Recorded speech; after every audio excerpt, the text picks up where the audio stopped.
इस खबर के प्रायोजक है परिवर्तन कंसल्टेंसी सर्विसेज। क्या आपका बच्चा भी है पढ़ाई में कमजोर?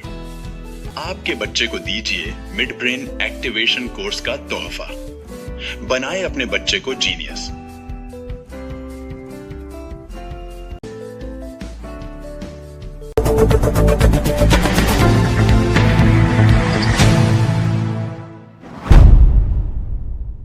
धार नगर में दिन प्रतिदिन गाय माता की संख्या बढ़ती जा रही है। कहीं भी झुंड के रूप में 10-20 की संख्या में वे देखी जा सकती हैं, जो नगर की गौपालक माताओं का उपयोग कर नगर में छोड़ देते हैं, जिनके साथ आवारा सांड भी घूम रहे हैं।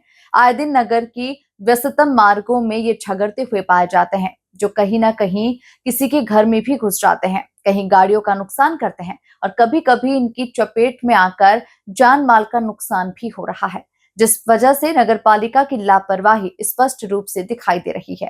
धार से अजय नलपाया की रिपोर्ट। धार नगरपालिका में नगरपालिका लापरवाह हो चुकी है और साथ ही साथ कहीं ना कहीं प्रशासन भी निरंकुश हो चुका है। धार नगर में यह हाल हो चुके हैं कि गाय माता, आवारा सांड और श्वान की इतनी अधिक संख्या हो चुकी है, जबकि जनता बहुत परेशान होने लगती है। आए दिन सांडों के झगड़े हो रहे हैं, आए दिन गाय माता रोड पर बैठी हुई हैं, उनसे एक्सीडेंट हो रहे हैं। इनकी संख्या 10-10, 20-20 के झुंड में शहर के व्यस्ततम मार्ग में देखी जा सकती है, जिसके लिए पार्षद सारिका अजय सिंह ठाकुर ने परिषद में भी आवाज़ उठाई है। पूर्व में अधिकारियों को भी अवगत कराया गया है। जिलाधीश महोदय अनुविभागीय अधिकारी को भी कई बार इस विषय में अवगत कराया जा चुका है, पर किंतु ये अपनी जवाबदारियों से मुंह मोड़ते हुए उस ओर ध्यान ही देना चाहते हैं।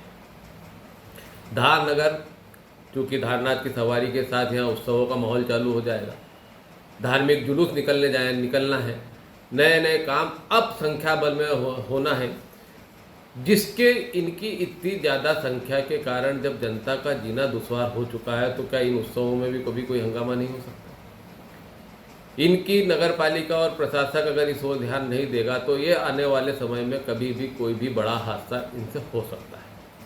हमारा धार नगरपालिका से मांग है, विशेषकर कलेक्टर साहब से मांगे, अनुविभागीय अधिकारी महोदय से मांगे कि अभी उत्सवों के माहौल को देखते हुए, इस समय को देखते हुए धार नगर में बढ़ी हुई इनकी संख्याओं को, गाय माता की संख्या को, जो आवारा सांड घूम रहे हैं उनकी संख्याओं को इन्हें पकड़ा जाए, इन्हें नियंत्रित किया जाए और इन्हें जो पशुपालक जो हैं उन्हें भी उचित निर्देश देते हुए कार्य किया जाए।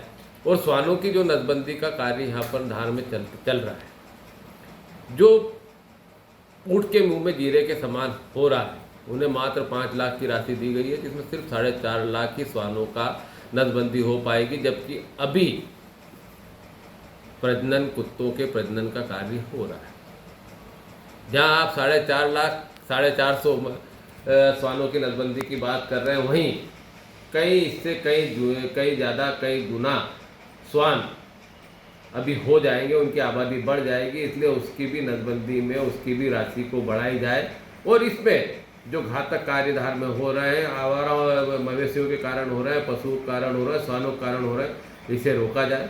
अगर जल्द से जल्द इस ओर ध्यान नहीं दिया गया तो आम जनता को साथ में लेकर के जनहित में क्रमबद्ध आंदोलन किया जाएगा और जनता इस ओर स्वयं अग्रसित होगी। अजय डॉक्टर मनोहर सिंह ठाकुर, नेता प्रतिनिधि, जिला कांग्रेस प्रवक्ता, पार्षद प्रतिनिधि धार।